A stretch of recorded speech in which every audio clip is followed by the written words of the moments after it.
Okay, this one's about writing about your mental health experiences and what can come of that. For a moment, I thought, oh, maybe I should do a playlist on creative nonfiction as a form of narrative therapy. But I don't think I have enough to say to fill a full playlist. I mean, I studied creative writing, I studied professional writing. There are all kinds of resources out there on the internet about, show don't tell. Alan Moore's got like a masterclass out at the moment. There's nothing I can really add to the existing canon. I don't have any novel new insights or angles, but I do think it's worth one video just talking about what the experience of writing about a psychosis as a narrative exercise was like for me, and how I think it actually was protective from a relapse prevention standpoint. And I suppose I'm saying this so that mental health professionals and people with lived experience um, can think about whether that might be something they want to explore as part of a relapse prevention and wellness recovery action plan kind of thing. But it's not without its risks. So I'll tell you what the process looked like for me. So I thought about writing a book while I was in hospital. Um, and actually, one of the healthcare assistants uh, in the PQ sat down in the dining room and said to me, some of us think you're not actually ill and that you're a journalist and that you're going to go away and write about us. And I was very unwell at the time. And so my reply was both truthful and also delusional. I said, well, I can tell you this, that I will write a book about this, but I'm not a journalist. Um, and that was quite important for me. That kind of spurred me on. The fact that the staff were anxious that someone might tell this story gave me an indication that it might be worth telling. So then I left the hospital, and I was on quetiapine. Now, I hadn't been on an antipsychotic before, and my body is very sensitive to antipsychotics, so I slept for about 20 hours a day. And the way this looked sort of structurally was I would take my quetiapine at about 8 p.m. and then I would wake up at about 6 p.m. the following day. And then I would have about 2 hours of clarity where the effects of the previous night's medication had worn off enough that I could do something.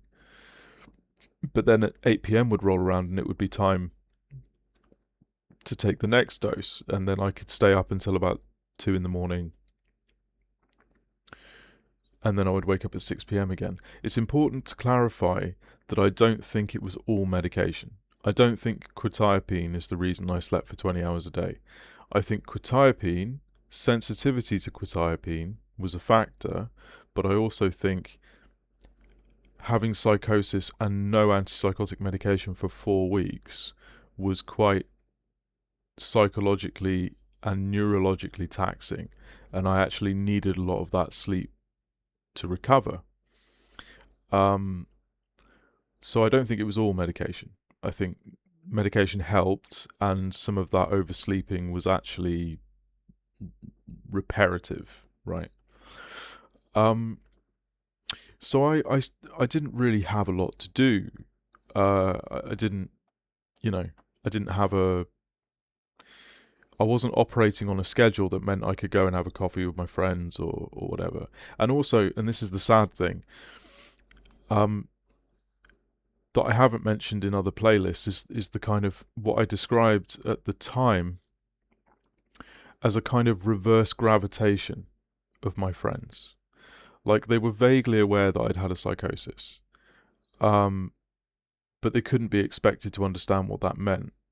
So there was this kind of distance that formed. People were I got the impression people were almost kind of giving me distance because they were sort of peripherally aware of what had happened. But that's not what I needed at the time. I actually needed people to come back and say, hey, welcome back. We've been thinking of you. Do you want to do something? But also, some of the side effects of the medication made socializing difficult. Like, I was very photosensitive. So when I went out in the daylight, I was doing this a lot. I was like, ugh. So, yeah, that was difficult. I actually started seeing a girl. We dated for a bit and it was amazing, but I couldn't sustain that relationship because I was absolutely focused on writing this book. And it got to a point where when I'd started writing it, she said to me, look, I feel like I'm not a part of your life. I feel like you're keeping me at arm's length. And I said, look, I'm really sorry. I've got to write this book. If you can just write out the next year, I'll be present. But if you don't want to do that, I understand. And we parted ways. But so the book was written pretty much in that sort of 4-hour window between 6 p.m.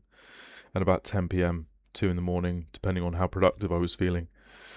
So what's the process of writing about a psychotic episode like? Cognitively, emotionally, and why is it dangerous? Well, let's start with danger. So what you're doing when you're writing a piece of creative nonfiction about a psychotic episode is you are reliving it from pretty much every psychological angle imaginable. You're reliving the thought processes, delusional thought processes. You're reliving the symbolism, but you have some protective elements as well. You're doing retrospective analysis. So you're saying, in the case of my book, the way the narrative is structured is I say, this is what I thought, this is what everything meant to me. This is the knock-on effect in terms of emotion, and this is the knock-on effect in terms of the formation of delusions and so on. And I tried to preserve the thinking and the language, but to protect myself, I injected retrospective analysis. So I said things like, and looking back, I think this might have looked like this. Or, when I review it now from this position, this is what I think about it. That was incredibly protective as well as being narratively sensible. So, but it was tiring and it was risky. I was putting myself at risk. People who've had psychosis generally don't benefit from re-experiencing the language and the thought processes that they experienced in the acute phase. So with that in mind, I'm not endorsing it for everyone. I think for a lot of people it could be actually quite dangerous and it could lead to a relapse. But I was of the opinion that if I took that risk, there would be long-term therapeutic benefit, and that was what I found. So the lesson there for mental health professionals and people with lived experience, I think, is if you can do it in a bounded, supervised framework,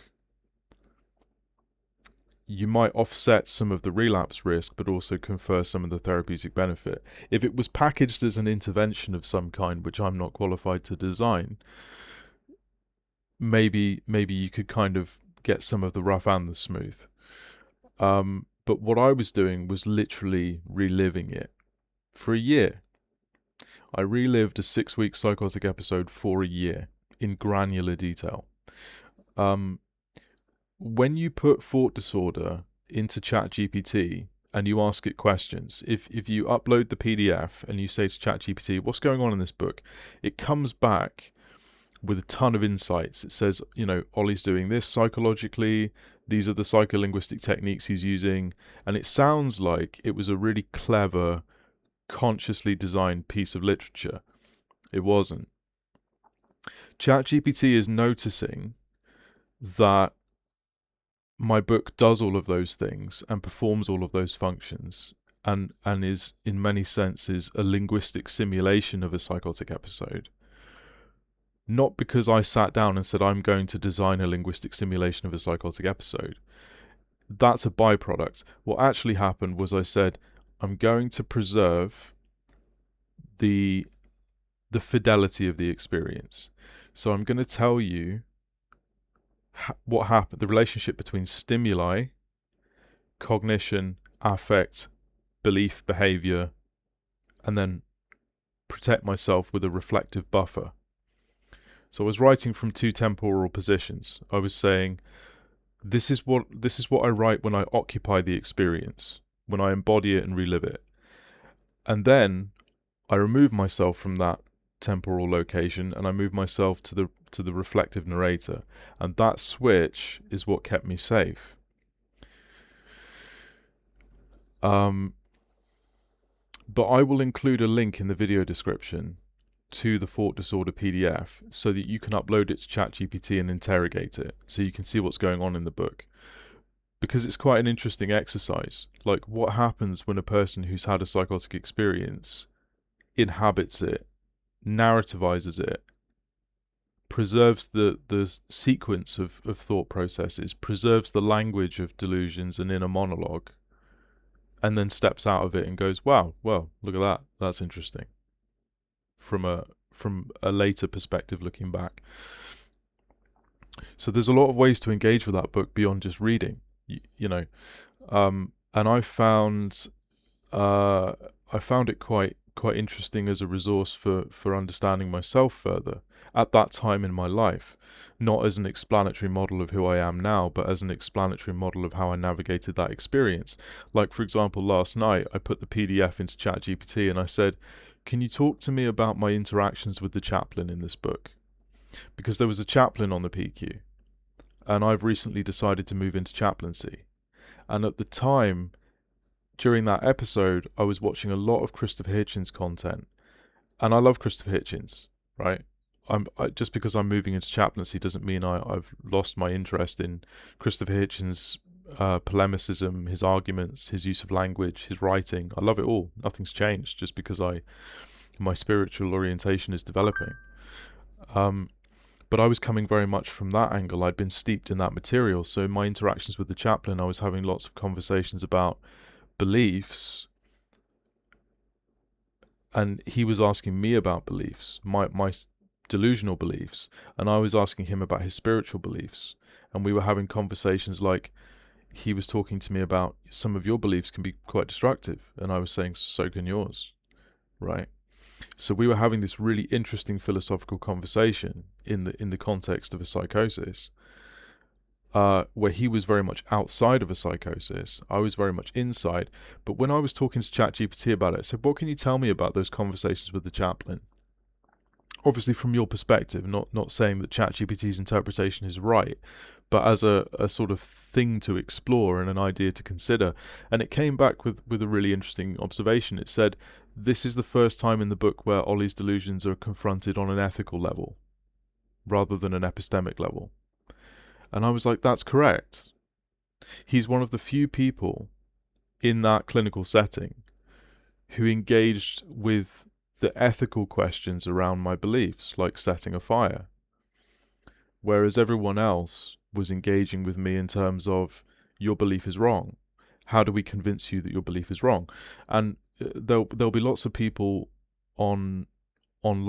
There are lots of people producing content online, like therapists with YouTube channels, saying never challenge a delusion. In my experience, actually, having my delusions challenged was really, really helpful. And having my delusions unintentionally and at some points intentionally reinforced was really, really damaging for me personally. And unfortunately, there are people close to me who think that when I'm having a psychosis, the best thing to do for me is to play along with my delusions. And I actually find that very damaging in the moment and in retrospect. And I have to have conversations with those people about, could they not do that? And yet they persist. So,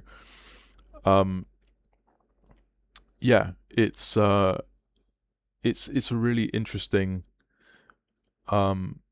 way of exploring a past experience. So narrative therapy for psychosis, I think, is really valuable. if it's done in a controlled, guarded way. What I was doing was actually very reckless. I was sitting in this room over there with a desk against the wall. The bed was where I am now, and I would literally roll out of bed, move to a chair, write my book, climb back into bed. That was my year. And yeah, it led to a product that I think can be useful to researchers and to the public, but also to me as a way of sort of doing psychogeography on myself, exploring what was really going on in those interactions. Because I have two vantage points. I have the delusional perspective, which very much makes up the bulk of my memories. Then I have the analytical perspective, which is how I look back on those memories with a critical distance, in the context of not holding those beliefs anymore. But the memory is always the sort of dominating emotional force. And in some ways that's going to bleed into the analysis. But to have a large language model conduct an analysis of that text and present to me, well, this is what it looks like to me as a machine. There are some things that I miss because of my positions that the LLM can pick up. Now, important distinction. I'm not saying you should use LLMs for therapy. They're tools, not people. ChatGPT can very much give you the impression that you're having a relationship. That's not what's going on. And there are problems with that because of the sycophancy problem. I've talked about this in my ChatGPT video. But as a way of interrogating data, it can be quite useful. And that's been quite therapeutic for me by proxy, not directly using ChatGPT as a therapist, but taking a piece of my creative writing about my mental health experiences and giving it to ChatGPT and saying, can you mine this for some insights? And it's presenting me with things that I hadn't considered. And it's allowing me to reframe interactions by considering more points of view. So yeah, there's loads of value, but the problem is that value is derived from engaging in a high-risk process. So not quite an endorsement, not quite a warning, a sort of, yes, the value is immense, but it's not worth a relapse, right? So if it can be packaged as some kind of evidence-based, safeguarded intervention, I think that strikes the balance really well. But yeah, I'll leave the PDF in the video description. Feel free to download it, upload it to ChatGPT and ask it questions about psychosis. You might get some interesting answers.